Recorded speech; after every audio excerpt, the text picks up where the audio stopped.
বসিরহাটের স্বরূপনগর ব্লকের বিস্তীর্ণ এলাকা জুড়ে ইচ্ছামতির জল বিপদসীমার উপর দিয়ে বইছে। যে কোনো মুহূর্তে ভেড়িবাঁধ ভেঙে বড়সড় দুর্ঘটনা ঘটতে পারে। যে কোনো মুহূর্তে ইচ্ছামতির জল ঢুকে যেতে পারে সারাপুল, পান্তাপাড়া, দুর্গাপুর, খর্দসিং, কাটাবাগান ও নিশ্চিন্তপুরের বিস্তীর্ণ এলাকা জুড়ে জলের তলায় চলে যেতে পারে।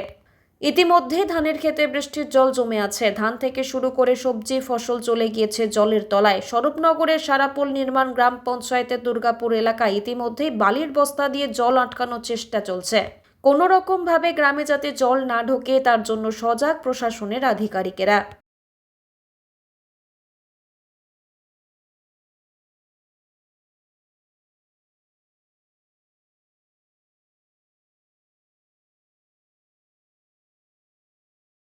কবে থেকে হলো?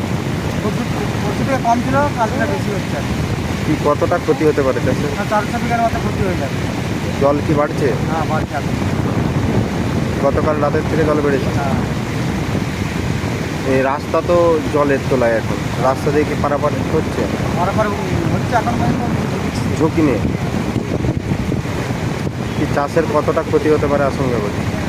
হয়তো 400 বিঘার মতো তো ক্ষতি হয়েছে। ধান নষ্ট হয়ে যেতে পারে। আপনার নাম? আমার নাম সত্যদা। বাড়ি?